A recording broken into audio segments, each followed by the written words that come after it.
স্বাগত জানাচ্ছি doctor শিপুল বড়ুয়াকে। Good afternoon, everybody, and thank you very much to the organizers. And I'd like to give big thanks to all who you have stayed after the break. So, to get to the point, international organization, as we know, international organization, World Bank, UN, they all are public sector organization. And development consultancies, they can be public sector organization because many NGOs also do consultancy. They get money, like Kamrulbhai was telling, that they get money from the ministry and then they do contract research. And can also be done by the private consultancy company like the one I work. So international organization, private sector, public sector, development consultancies, both public and private sector. But the work they do, development work, is the same. I had the chance to work in both sides, international organization as well as in the private company, but the development work. So this is what I'm going to talk about, a little bit about myself, because I thought that it was important who I am, and that also explained my motivation. We'll talk about it a bit more detail. I'd like to explain, as I said, this is going to be a bit macro compared with what Dr. Munjurba has spoken about. So I'd like to explain a little bit about the development sector and the consultancy, what is it about, and then my motivation, why I really came here in this business, because I did a hardcore PhD degree. I could have gone to research, which wouldn't be very easy. I mean, Dr. Kamrulbhai explained it very well, but I chose it here, and what it takes. I mean, some of the challenges, and then I'd like to also, to the end, talk about a little bit about the opportunities in Finland, or based in Finland. So about myself, as I said, I worked in research because I did a PhD here, and then I was employed by the university as a researcher. And then I worked for consultancies, like 2 consultancies, one in Finland called Indufor, and then I went to FAO for 2 years in Bangladesh, and then nowadays I'm working in a Denmark-based consultancy company called Niras. Although it is Indian-sounding name Niras, but it is not Indian. Niras stands for something, and as a good employee, I do not know what it is. So please do not ask. Then about academics, I mean, I did my bachelor's degree in Bangladesh in forestry, then I came to study here social economics of forestry, but I did study very little forestry here. Then I continued to study in forest and climate change economics, then again more economics than anything else. But in between, I went to Yale University, and I would like to highlight that it is very important to network. Because, I mean, it is not only in Finland, it is actually everywhere. I mean, why would you hire someone who you don't know? You hire someone you know. So networking is very important, and Finland is a country where it gives you a lot of opportunity to do network. Because I was funded by a number of Finnish organizations to go to Yale. And that was, I think, it was a very good thing that I went there, because I got to meet many people, many friends, and that helped me personally, professionally, in many different ways. And that helps in research, that helps in development sector as well. So, about the development sector. So first of all, I'd like to ask you, what comes to your mind when you say that it's development sector? I mean, what comes to your mind? I'd like to hear from you. UN. Yeah? Anything else? Okay. So let me reformulate the question. We know about the sector of economy. There is mining sector, forestry sector, agricultural sector, there is IT sector, many sectors. They are the sectors of economy. We have information minister, environmental minister, agriculture minister. The ministers we have, they're aligned with the economic sector. So when it comes to what are included in the development sector, the answer is not easy. I mean, it says that what is not included in the development sector? It includes everything. I mean, if this is a development sector space, it includes everything, and these are not an exhaustive list. There are many more. You could put everything. I mean, what is needed for the development of the country is part of a development sector. In some country, for example, if we talk about, for example, heavily mining dependent country, for example Liberia, mining is a big sector there. Whereas in Finland, they don't have much mine. It's more like services sector, IT. They provide a lot of services. They make heavy machineries. They make big ships. So these are the economic sector. It varies a lot. So and the development sector work with all of them. Then the role of development consultancy or the development work, I would rather say. So there is a symbolic picture. Someone is pulling a book from the library. So what we do, I mean, this is a symbolic to what is done by the development sector. Is that when we take a book, we have an interest in it. There is some knowledge in the book. We gain this knowledge, obtain the knowledge. We an aim that we'll use the knowledge for solving some problem.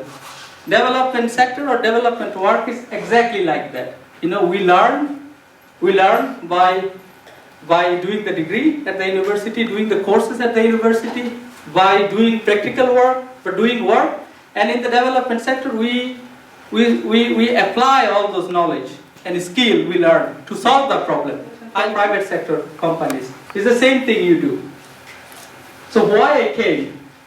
I mean, this is UN headquarters. I mean, you said UN, that comes to my mind. That also came to my mind. I mean, when everywhere during this season in September, this is the UN General Assembly season. Everywhere in the television, the world leaders are gathering there in the UN headquarters. I had a pleasure to go there last weekend for a meeting. They invited me for a meeting, so I took the picture. Obviously, this was one of my motivations, but not the motivation. So what was that? This was, I mean, in a nutshell, to make immediate impact in global development. That was big word. But beneath that, my motivation was that I was doing a PhD back in 2010, my second PhD paper. For that, I got a Best Young Scientist Award from a conference called Faustman International Conference. Faustman is the father of forest economics. So it's a pretty big deal for a guy of 29 years age from Bangladesh. But then again, the paper was about inheritance taxes. In many developed countries, father cannot give asset to the son or daughter. You have to pay for it, some taxes. So the son or daughter pay 12.5% of the value. The nephews and nieces pay 25% and go on. So there was a discussion going on in Finland and in the Nordic countries then to reform this, because many kids cannot afford to pay the taxes to have the asset from their parents. So because of that, some part of the asset had to be sold, and this is especially a problem for agriculture and the forest. Doing research is to create the new knowledge, and that's how we move forward as a human being. If we had not been doing research, then we wouldn't be here. I mean, we would be still living in the caves and so on. That is important, but it's just my interest is not to create the knowledge. Creating the knowledge is important thing. I acknowledge that, I do that, but my interest is more into using the research or information and knowledge to solve the problem. So that's what I came into the development sector. And then what it takes, I am into my, I think, last slide or second last slide. So I hope I'll be able to keep this 15 minutes I was given. What it takes. So a few things I have realized over the year. Willingness to be uncomfortable at the all time. I would alter it a little bit. Be comfortable with making uncomfortable decisions all the time when you are in the development sector. I'll explain a little bit. So, one thing is that you have to leave your comfort zone. When you are working in the development sector, look, I mean, my first degree is in forestry. So I always thought that we were told that, forestry is forestry. It means, when you are forester, you plant trees, you cut trees, you sell trees, all your think is about, forestry and so on. Agriculture is, I think, is not very different, You buy seedlings and you plant and then you irrigate and you fertilize and then life goes on. You make money. But it is actually not like that. When you work, I mean, if you think about, for example, agricultural policy, I mean, from the top down, the government perspective or a policy maker's perspective, or even agriculture, the person who does agriculture, his perspective, you have to think about many different things. It's like from the policy maker's perspective, it's agricultural policy, is a part of economic sector, And then when you make agricultural policy, you have to, you have to have means. Government has to have means to implement it. So that means money. You have to discuss with the finance ministry. Then agriculture is related to it like fertilizer. It's an environmental issue. You have to take into consideration environment. Then is food production, food security. So poverty is related. So it's like social affairs ministry and so on. So everything is connected. So they are not isolated. So that means that when you are working as a consultant, as a forestry specialist, you can't say that I will only be doing forestry. I cannot do anything else. Then you are out, because you are a small part in a bigger part. So you have to, like some of our speakers already said. It's like you have to make you have to agree to do the things you are not comfortable with, but you have to be comfortable with them. So making that's what I mean, like being comfortable with making uncomfortable decisions all the time. So that is one part. The other part is that why I was fascinated to come to consulting. It's traveling. I don't enjoy it anymore. I have 2 kids and then it's not easy to travel a lot. But the thing is that you don't travel to New York or Washington DC all the time. Actually, most of the time you travel to countries which are economically backward and so on. And you have to live there for longer term. So that is a sacrifice. And the other thing is that you have to travel to not so fancy places. Like, I have been to Liberia a few times and not really in the capital city. I went to the villages and so on. Well, Liberia is not a bad country, but if you think about going somewhere, if you are given a choice, I'd rather go to Sydney, why to Monrovia?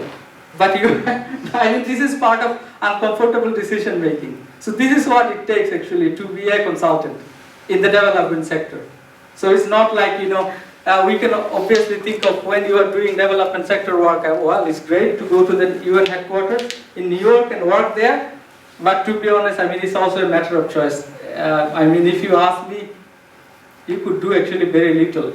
Most of the development work, they're done in the country. So you have to be there if you really want to make an impact. Is that often it happens that when you are going, I mean, you are finishing your studies, it's like, it's not about, I would like to do this job, it's whatever you get.